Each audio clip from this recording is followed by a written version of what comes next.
A Black executive perspective now presents Need to Know with the award-winning hyphenated Dr. Nsenga Burton. Dr. Burton, what do we need to know? Good afternoon. I am Dr. Nsenga Burton, and welcome to Need to Know featuring me. I hope that you all are having a wonderful day. Today we are going to talk about National Black Business Month. National Black Business Month, for those who don't know, takes place in August. It is an opportunity to support and celebrate Black-owned businesses. And when we say Black, we mean the diaspora, okay? So lots of Black and I would say brown as well owned businesses. If you think about recent data, there are approximately 3.12 million. That's 3.12 million Black-owned businesses in the United States. And these businesses employ 1.18 million people and generate $133.7 billion in total sales, which of course speaks to the significant contribution to the U.S. economy. So when we think about Black-owned businesses, one of the things that we have to be happy about is the ability for people to make not only a significant contribution to society, but to create generational wealth for themselves and to help uplift their communities, which of course is very, very important.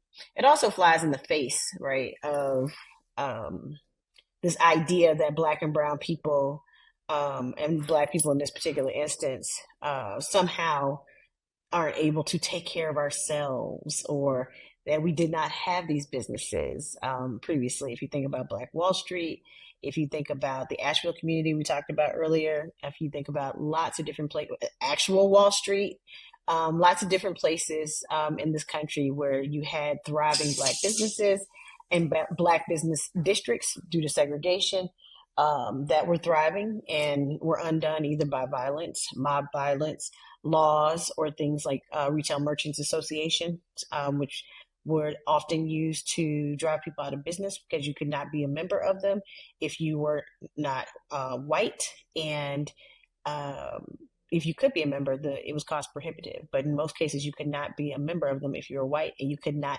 practice business without a Retail Merchants Association license.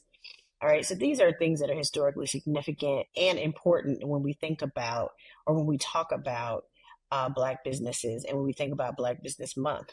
So one of the fastest growing demographics for Black businesses is actually Black women. Black women are just really doing it.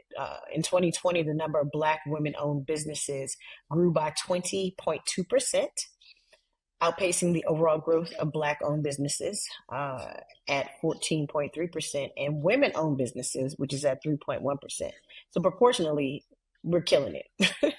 And this trend highlights the crucial role that Black women play in the entrepreneurial landscape, in creating generational wealth for our families and our communities. And so during this month, what I want you to consider is how you spend your dollars. I know we're at the end of August. I'm sure many of you, and I know many people have been celebrating Black Business Month all month, but we're at the end, right? We're heading into Labor Day weekend.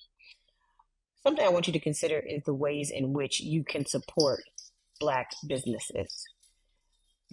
So I think I'm going to give you a few, right? You can buy from Black-owned businesses. And, we have lots of restaurants. I would say people, when they think Black-owned business, they think restaurants and things of that nature. But find other Black-owned businesses, whether it's a boutique, it could be a franchise. If you know of a Black-owned franchise, for example, if it's a UPS store that is owned by a Black person, use that UPS store. But think about ways that you can, vote with your dollars, if you will, and purchase items or, supplies or whatever it is that you need from Black-owned businesses, because that really does help to strengthen the economic foundation and the local business community. Because ultimately with Black-owned businesses, you want to foster sustainability and you want to foster growth, right? You want businesses to scale. That means to increase in size so they can not only make greater profits, but also employ more people. And that creates more jobs for our community. You want to engage in community events. There are lots of celebrations that are going on that will either feature Black businesses. Sometimes there's bazaars, sometimes it's a farmer's market, things of that nature. Sometimes it's an outdoor event, a concert, a walkathon, anything. It can be lots of different ways that you can support Black-owned businesses at these community events when you see them. And it's okay to ask too, right? To say, hey, is this a Black-owned business? Or hey, do you own this business?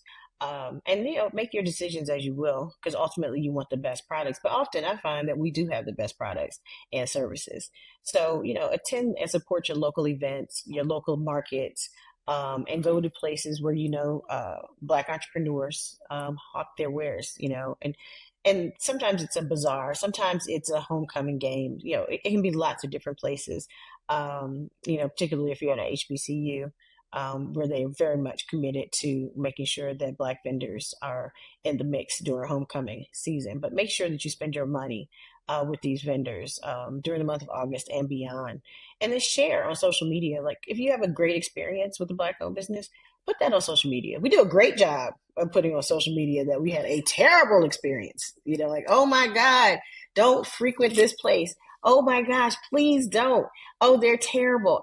I had a horrible experience. Don't go here. Don't go there. And then these broad generalizations that we make about Black businesses. When in fact, you can keep going. You don't have to stop there. You might find a Black business that doesn't meet your criteria, but there are many out there that will. So when you do find a Black business, a Black-owned business, and it is phenomenal, or it's amazing, or you have great service, or they have great products, or they're very available, or the customer service was wonderful, let people know that. Go on social media, tag them, and say, hey, thank you, the Burton Wire, for the wonderful program that you produced.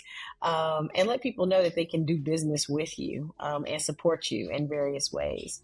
So, those are just 3 different ways. I'm sure there are more, and you can share them with us in the comments. What ways would you, and which ways do you plan to support Black businesses, particularly at the end of the month, right? What are you going to do between now and Sunday to support Black businesses? So with that in mind, thank you for joining me for Need to Know with Dr. Nsenga Burton. Join us next week on a Black Executive Perspective podcast, and we will be talking about media and race. So that's important too, especially as it relates to Black businesses. Talk to you soon. Bye. A Black Executive Perspective.